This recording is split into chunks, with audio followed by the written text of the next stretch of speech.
अपने जिन वक्ताओं के विचार सुने उनमें फिर बार बार एक ही बात पर जोर दिया जा रहा है कि भैया सावधानी। उपाय के लिए तो आपको लाल किताब की डायरी मिल जाएगी, नो डाउट। 200 रुपए में आपको उपाय मिल जाएंगे। पंडित वेणी माधव गोस्वामी जी ने बहुत बढ़िया तरीके से उसमें उपायों का समावेश किया हुआ है। लेकिन जो सावधानी है वो सावधानी केवल और केवल आपको किसी निजी व्यक्ति से ही मिल पाएगी, क्योंकि या तो उसका एक्सपीरियंस बोलेगा या उसने पूरी किताब पढ़ रखी होगी, किताबों को उसने अपने दिमाग में बिठा रखा होगा। लाल किताब को आप नहीं चुनते, बल्कि लाल किताब आपको चुनती है।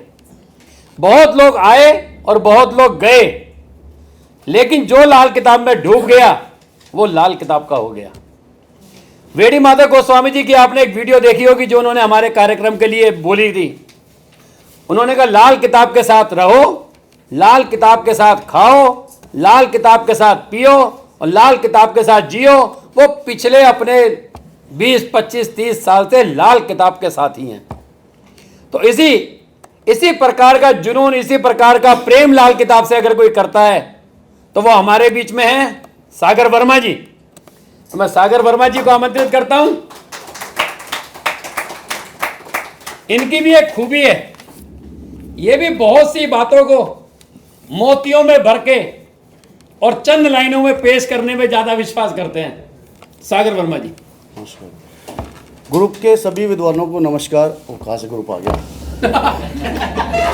आप सबके अंदर बैठे हुए उस परमपिता परमात्मा को मैं प्रणाम करता हूँ और श्री पंडित रूपचंद जोशी जी को प्रणाम करता हूँ। देखिए, मेरा तो ज्योतिष का सफ़र बड़ा ही अजीबोगरीब रहा। 2006 की बात है। मेरी छोटी बहन ने ज्योतिष सीखा था HS रावत जी को, जिन्होंने ज्योतिष सिखाया था, उनसे। हमने कहा जी हमें भी ज्योतिष सिखा दो। उन्होंने कहा तू ज्योतिष नहीं सीख सकता क्योंकि मैं प्योर मंगल बद्ध हूँ। मेरा मंगल केतु 12 में है और मैं मंगल बद्ध को मंगल नेक में नहीं बदलना चाहता, क्योंकि कलयुग के अंदर अगर जीना है शानो शौकत से तो मंगल बद्ध रखना ही पड़ेगा, क्योंकि आज का ज़माना राहु का है, नेकी का नहीं है। नेकी करने वाला तो आशाराम बापू की तरह अंदर पड़ा हुआ है। तो मैंने वेणी माधव गोस्वामी जी के पास जब मैं गया तो उन्होंने मुझे 2-3 क्लासेस पढ़ाई। उसके बाद मुझे बोला कि सागर मैं तुझे नहीं पढ़ा सकता। मैंने कहा जी क्यों नहीं पढ़ा सकते? कहते तेरे अंदर वो किताब है कि मैं लिख ही नहीं सकता। मैंने कहा मुझे ज्योतिष नहीं आती। कहते नहीं तुझे बहुत कुछ आता है। एनी हाउ उन्होंने मुझे अपनी ग्रंथ किताबें गिफ्ट की, मुझे पेन दिया। मैं उनके घर पर भी जाकर पढ़ा, उन्होंने मुझे तब भी पढ़ाया। खैर, हम 5-6 स्टूडेंट थे जो पढ़ते थे। हमने घर में आके अपनी किताबें बंद करके साइड में रख दी और मैं रोने लग गया। तो मेरी मदर कहती क्या ज़रूरत है तेरे को रोने की, अगर तेरी किस्मत में होगा तो ज़रूर आएगी। एक बार की बात है, मुझे पंडित रूपचंद जोशी जी सपने में आए। कहते भाई तुझे रोने की ज़रूरत नहीं है, तो खुद ब खुद इस लाइन में आ जाएगा, खुद ब खुद तू बोलने लग जाएगा, तेरे को किताब पढ़ने की ज़रूरत नहीं है। और आज ये सच्चाई है कि मैंने लाल किताब नहीं पढ़ी। मैंने लाल किताब को कभी भी नहीं पढ़ा।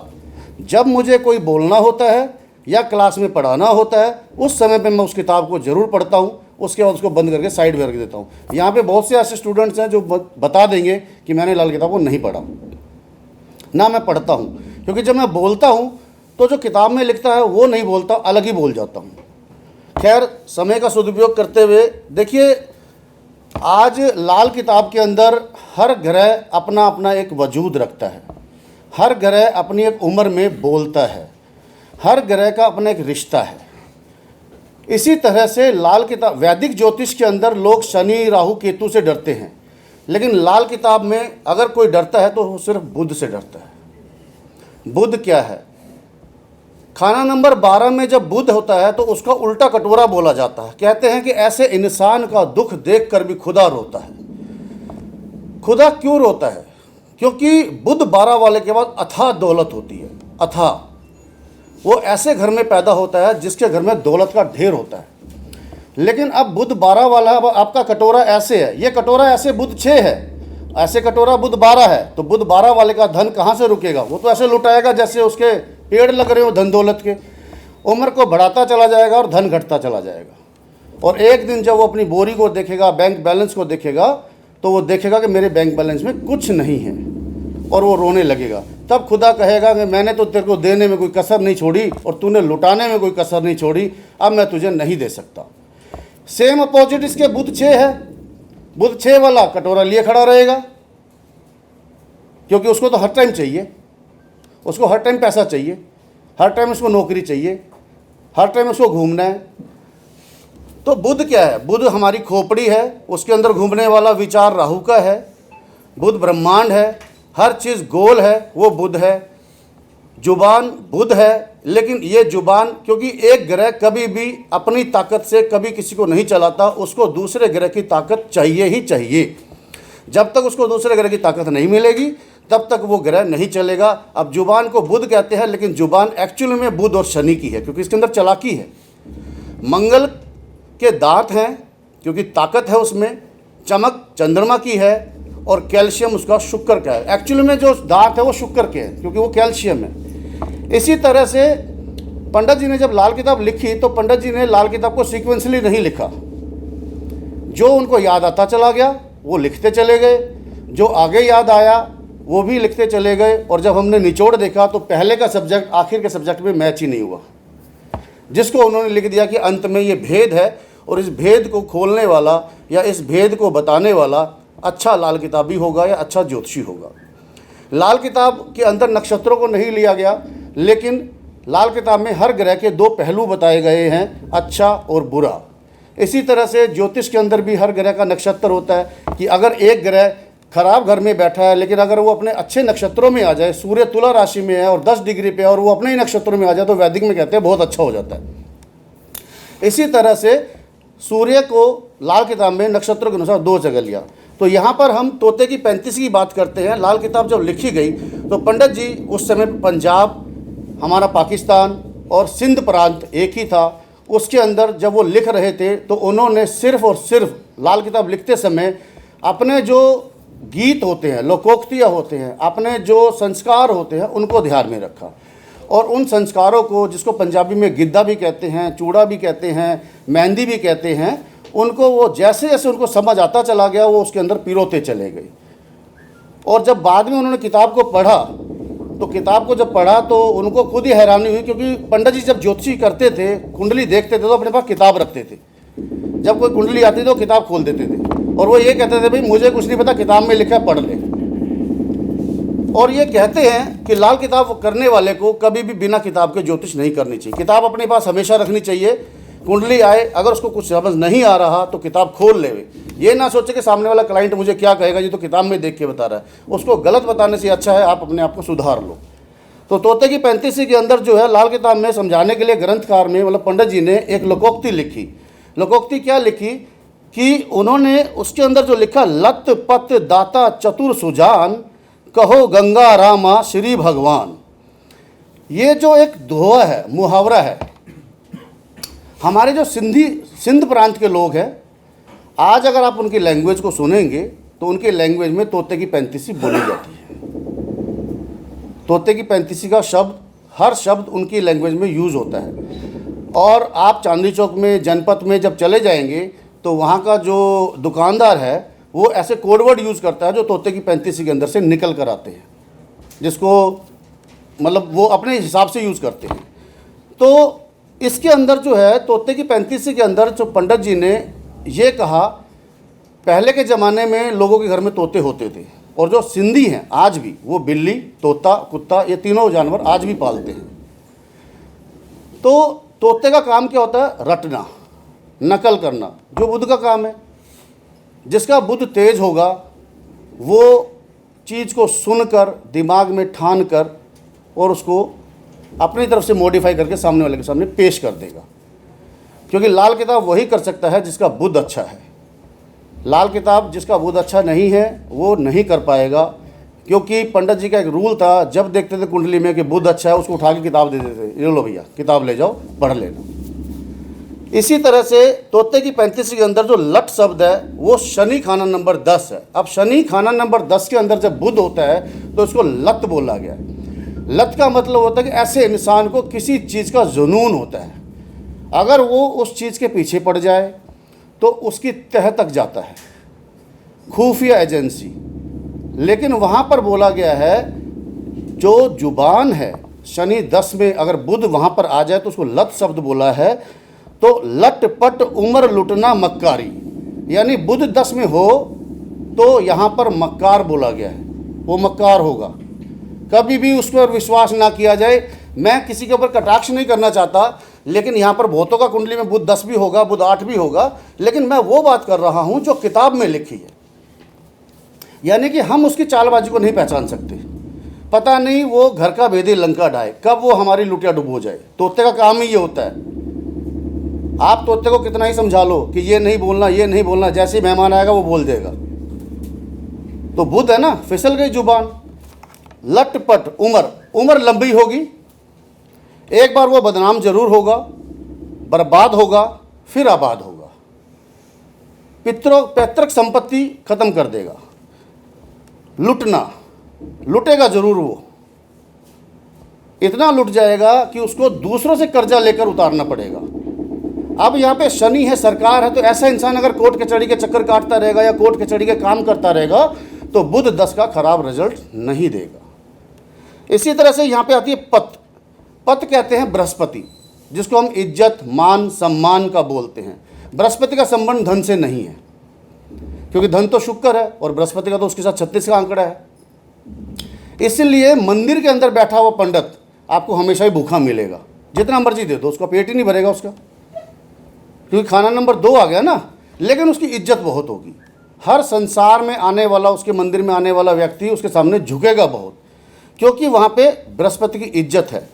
अब दौलत, अगर वो अपने आप को सही ढंग से चलाए और सही नीयत से रखे तो वहाँ पर उसको दौलत मिलेगी। बुध 2 में हो और बुध 10 में हो तो वो शनि के अनुसार चलेगा। शनि अच्छा है तो बुध अच्छा रिजल्ट दे जाएगा, क्योंकि दूसरे घर में जुबान है तो चालाकी भी चाहिए ना, चुस्ती भी चाहिए, और 10वें में भी बुध जुबान चुस्ती चालाकी है।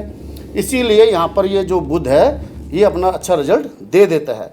इसी तरह से 35, अब तोते की 35 में एक 35 जो शब्द आता है, इसका मतलब क्या होता है कि देखिए हमारी कुंडली में 7 ग्रह हैं। राहु और केतु को ग्रह नहीं माना, लेकिन उसकी श्रृंखला को पूरी करने के लिए उनको ग्रहों की संख्या में दे दिया था, क्योंकि उनको अमृतपान हुआ था तो अमर हो गए थे।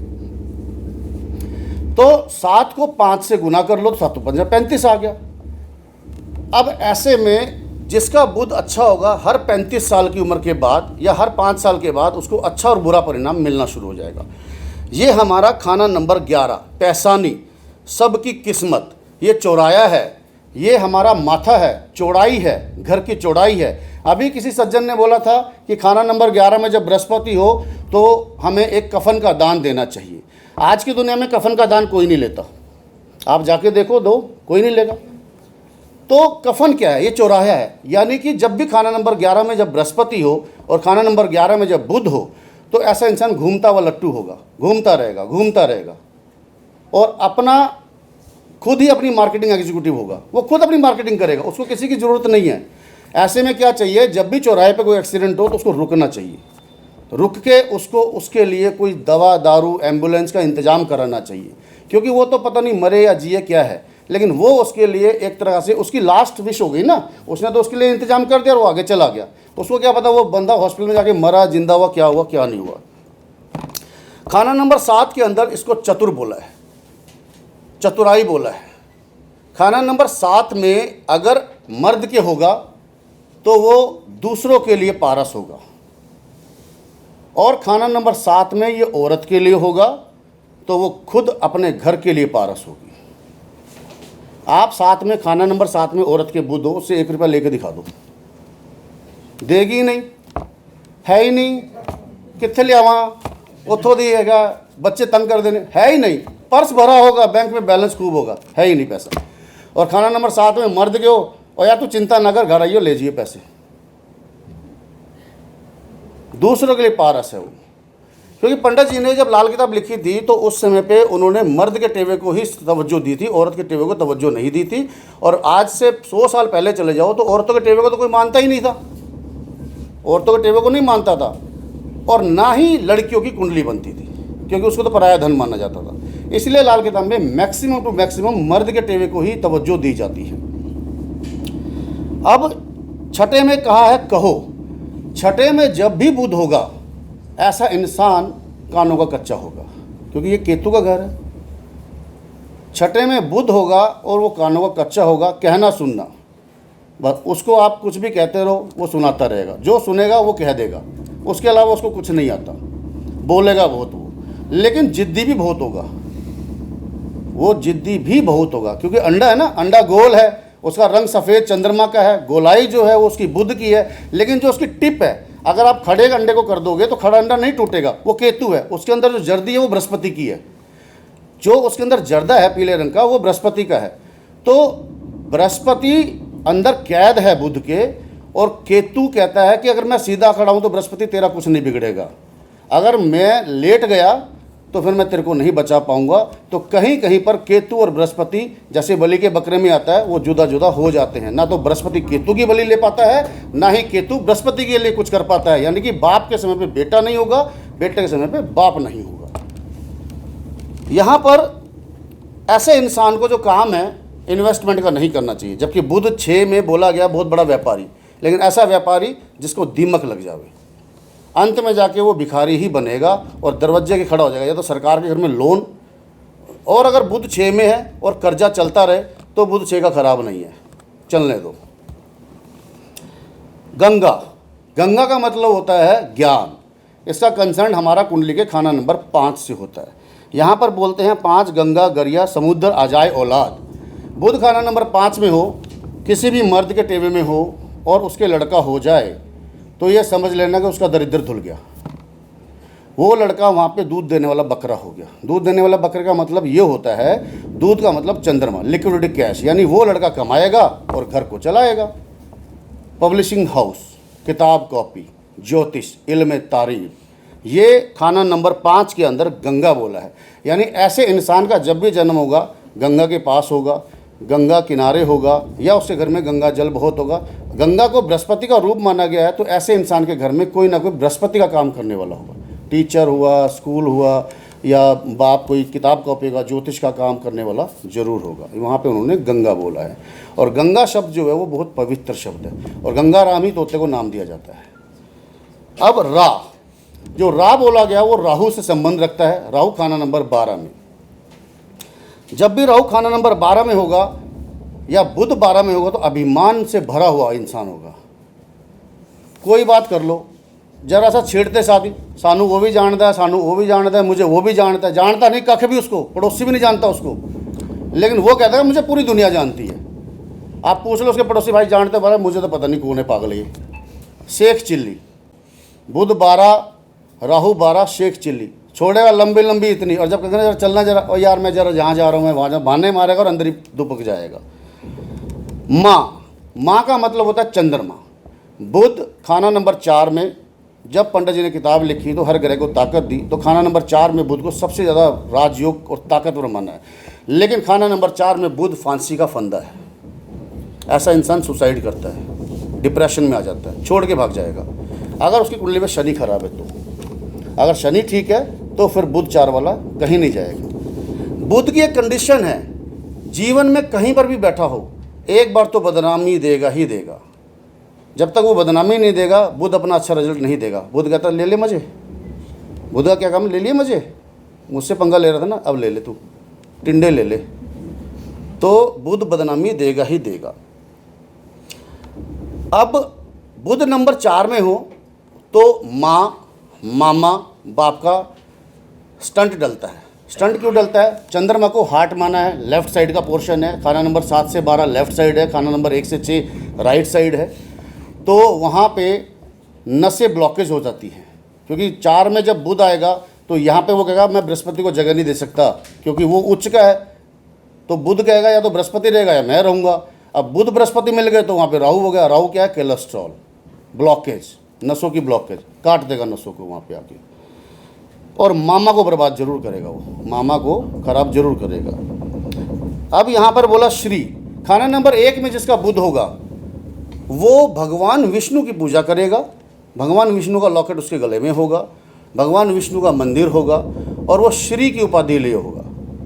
यानी कि धीरे धीरे जीवन में, क्योंकि खाना नंबर 1 में शनि या शनि डिले का कारक है, धीरे धीरे चलता है, तो खाना नंबर 1 वाला बुध कभी भी किसी से शिक्षा नहीं लेगा।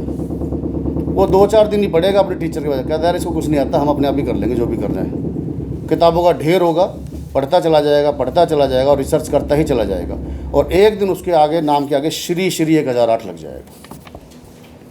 ये खाना नंबर 1 की उपाधि है।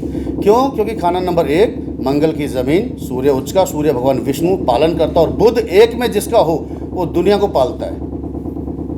अपनी जेब में उसके पैसा नहीं होगा, अपनी फीस भरने के पैसे नहीं होंगे। अगर आपने कह देना भाई मेरी फीस भरनी, हाँ यार भर देंगे, जाओ, पैसे आ जाएंगे उसके पास, क्योंकि श्री है ना, विष्णु है ना। विष्णु को थोड़ा चाहिए पैसे, उसको तो लक्ष्मी चाहिए ही नहीं, वो पैरों में रखता है।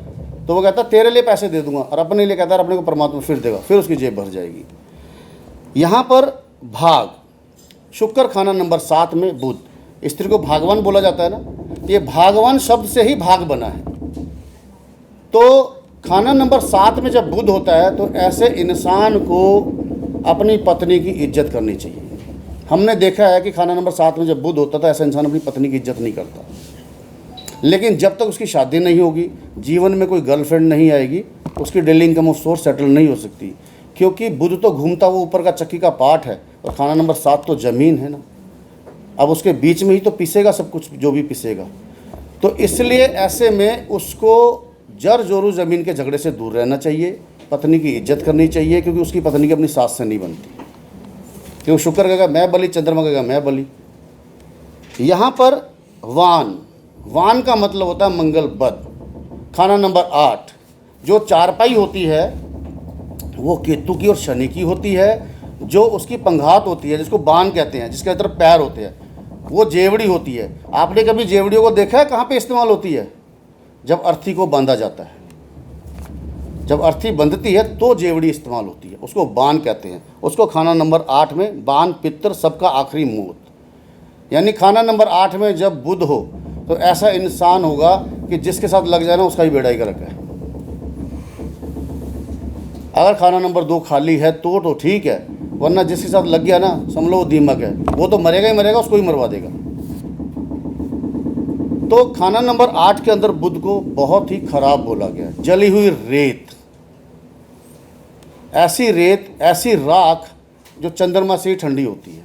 जब मुर्दे को जलाते हैं, लकड़ी वो लकड़ी शनि की होती है जो किसी काम में नहीं आती, मंगल की आग है। जब वो आग जलती है तो आग ठंडी हो जाती है, फिर एक राख रह जाती है, वो बुध की होती है। जब उसके ऊपर चंद्रमा का पानी डाला जाता है तो उसके अंदर से फिर वो अस्थियाँ निकल कर आती हैं। तो इसलिए बुध को कंट्रोल करने के लिए चंद्रमा का बली होना बहुत ज़रूरी है। चंद्रमा शनि के अधीन रहता है और शनि का मजबूत होना बहुत ज़रूरी है। अगर बुध को अच्छा रखना है तो चुस्ती और चालाकी ज़रूर रखनी है, लेकिन अपनी ज़ुबान से ऐसा शब्द ना बोलो कि किसी का दिल टूट जाए या किसी के अरमान ख़राब हो जाएं। वादा करो तो पूरा करो, नहीं करो तो साफ बोल दो भाई मैं तेरे बस की नहीं हूँ, मेरे बस की काम नहीं है, मैं नहीं कर सकता तेरा ये काम।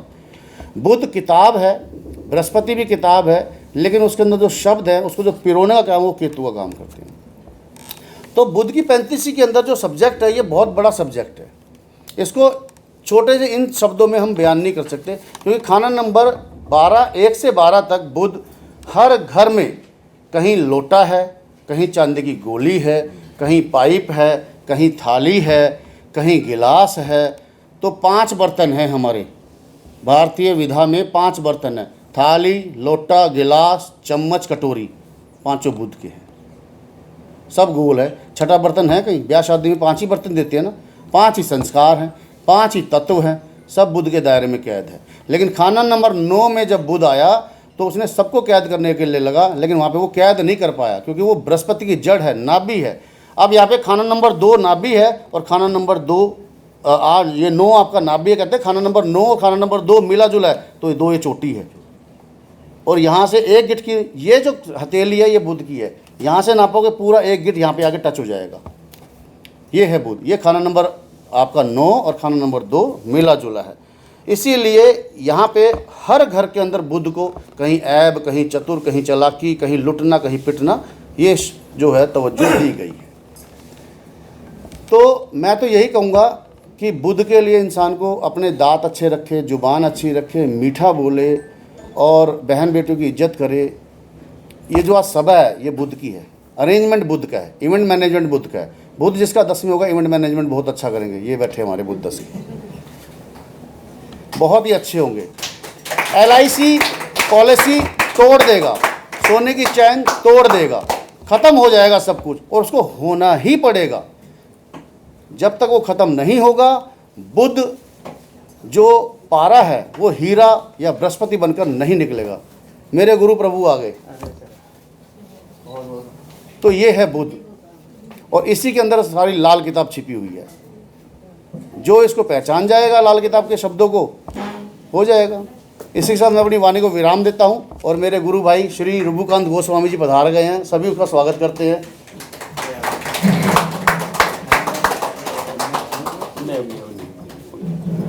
तो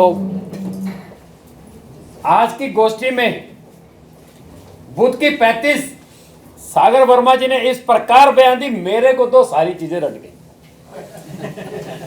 इन्होंने पहले बोला बुद्ध 10 वाला या बुद्ध 11 वाला, एक बार सुनता है और दूसरी बार तो वो उसकी क्लास ले लेता है। तो मैं पहले तो मुझे वाकई में 4.5-5 साल तो हो गए लाल किताब करते हुए, मगर मुझे आज तक बुद्ध की 35 मैंने कभी देखी नहीं, पढ़ी नहीं। बाकी बुद्ध 1 से 12 पढ़ाया वो बात अलग है, लेकिन मुझे आपने वाकई में बहुत नई चीज दे दी है, उसके लिए धन्यवाद। तो हमारे बीच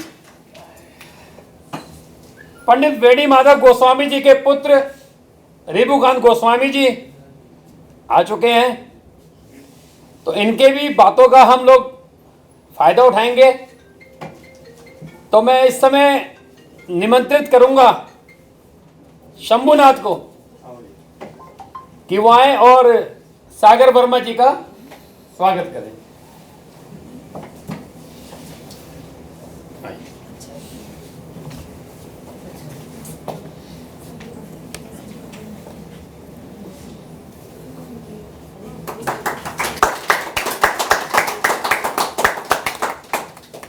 धन्यवाद आप सभी का धन्यवाद। हाँ जी।